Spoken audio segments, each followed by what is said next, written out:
Proud of our tradition of excellence in manufacturing, marketing, and installing central vacuum systems for over 45 years, Travak Industries Limited maintains its high service standards by offering this video guide. Whether you're a trained entrepreneur, a self-builder, or a handy person, this video has been specially designed to save you time and ensure that your central vacuum system installation meets the standards of your warranty.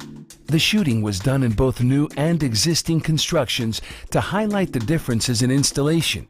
Without being exhaustive, this video guide is a starting point, as there are several construction layouts. It should be used jointly with your printed owner's manual. First, check that your installation kit is complete. It should include low voltage wire, pipe straps, pipe couplings, 90-degree short start elbows, 45-degree elbows, wire tie wraps, T90-degree PVC connections, sweep and long 90-degree starting elbows for high-to-hose installation, mounting plates, central vacuum inlets, PVC cement, and central vacuum PVC piping. But of course, your installation starts by a detailed analysis of your home structure and of your needs previously established with your sales representative. The first installation step is the planning.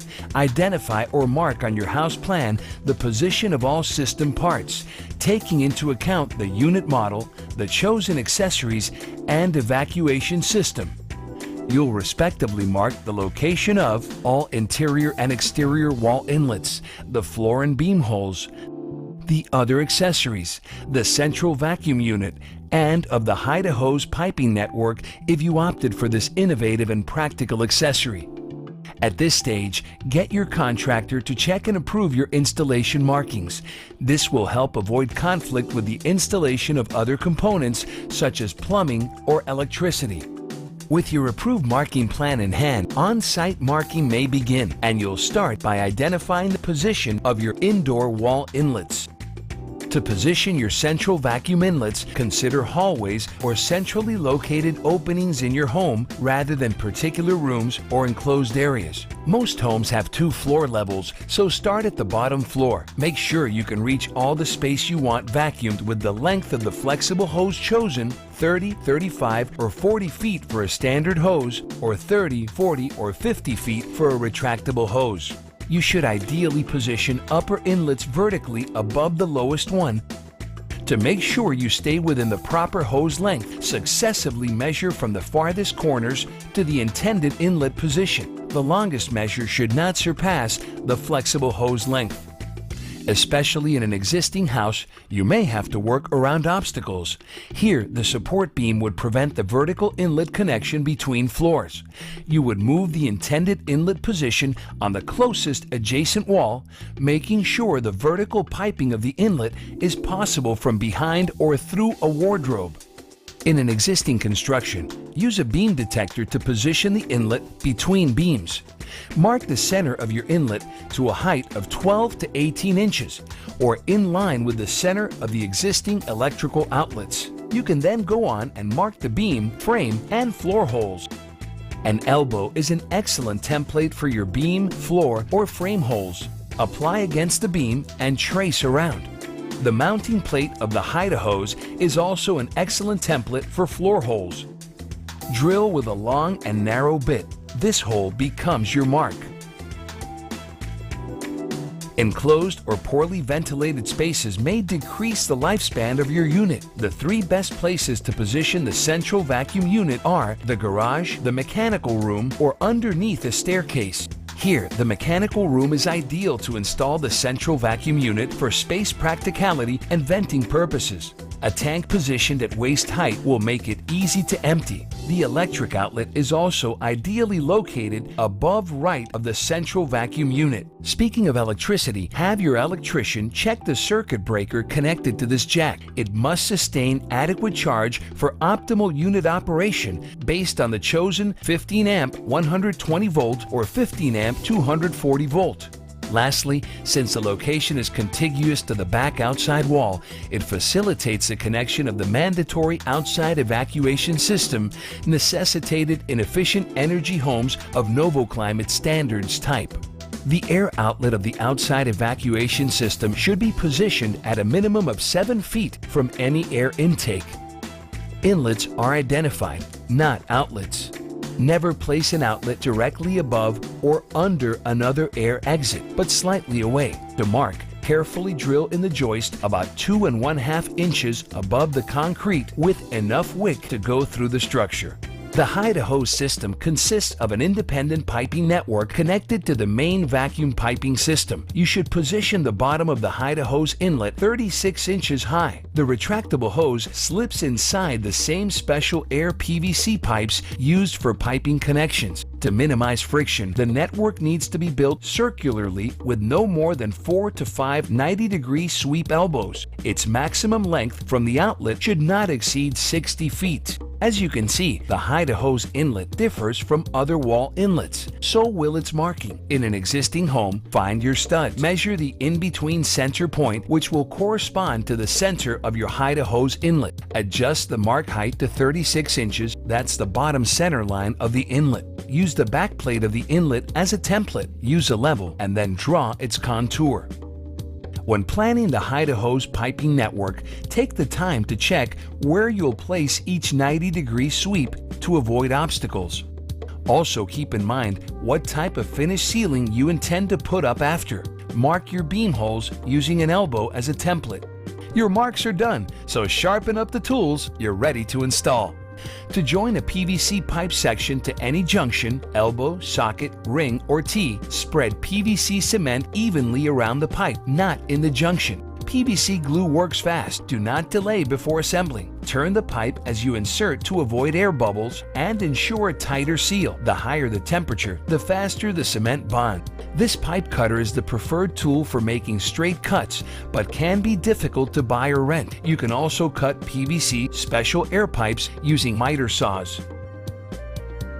Measure the distance between the inside of the female ends of the junctions. Report it on the PVC pipe, mark, and cut. Dry assembly before affixing the adhesive is a good way to validate your measure. Each inlet requires a short 90-degree start elbow that you need to install immediately after screwing the inlet's mounting plate to a beam. It is necessary to avoid unwanted objects from getting sucked into the system. I repeat, use the smaller 90-degree start elbows previously cemented to a piece of tubing of about 8 inches. Then stick to the back of the socket. 90-degree start elbows are designed to fit with both 2x3 and 2x4 division-built walls. Make sure to align the identified division type side of the elbow facing the wall. Most installations will require 2 or 3 inside wall inlets. In a finished construction, locate your mark and drill with a 2 1/4 inch wick cutter. In a new construction, measure 12 to 18 inches or align the inlet in height with electrical ground boxes. Place the mounting inlet plate accordingly and screw to the beam. In an existing home, use the mounting plate as a template. Cut its mounting tie and center against the socket hole. Level the inlet and outline. For a precise cut, hand saw the gypsum with a specialized blade inside your previously made marks. Rotate the mounting plate, insert it to see if it fits the contoured cut. If not, cut again. Remember to glue in your 90-degree bypass start elbow immediately. This will facilitate the connection to other system components. In a finished construction only, it is preferable to wire and mount the inlet as you go. Pass the wire through the socket hole, then strip, connect, and screw both to and the trim plate. This will lock the inlet to the wall. It can now withstand upcoming piping connection. The 90-degree start elbow bypass will be installed from the wardrobe. To drill proper outside inlet holes, use a long bit adapter combined with a wider wicker cutter than used for inside plates. A 2.5 inch hole is required to leave insulation space. Center the wicker cutter on the mark and drill. For an exit inlet, cut about 2 feet of PVC and let some slack hang outside. Glue the exit inlet to the extruding pipe. Adjust the position of the exit inlet to the intended exterior finish of your house. Add the isolating urethane, then let dry before connecting more pipes inside. With all inlets in place and bypass elbows glued on, you can move on to piping connections. From the lowest inlet, combine small, long 45, 90-degree elbows and PVC sections to deviate when necessary. Piping should be installed away from the beams. You wouldn't want pipes pierced by screws during drywall installation. When you must laterally deviate to reach another outlet, the horizontal portion of the pipe must be laid at level. Use piping fasteners as you lengthen the pipe. 90-degree T's become necessary to join more than 2 inlets together. In this house, an extra inlet is installed on the median stair level for easy access to the garage. If you chose the Hide-A-Hose, now's the time to get into it, starting with its inlet. In a new construction, build a solid lumber support to fasten the inlet on. Again, the important thing is to center the inlet between the studs to prevent pierced piping at the drywall stage. The inlet mounting plate rightly serves as a template for determining the width of the support and the floor hole. If you haven't already marked and drilled, then screw on the inlet mounting plate. Its bottom 36 inches high. You can then pull in 12 inches of slack wire in the inlet. This slack is necessary for the electrical connection. Screw in the back plate. Next, glue a section of special air PVC pipe long enough to help piping the underneath floor. In a finished construction, insert the mounting plate in the hole. Pull the inner frame to make sure it fits well with the gypsum. The Hide-A-Hose inlet is normally installed after drywall is put up. The principal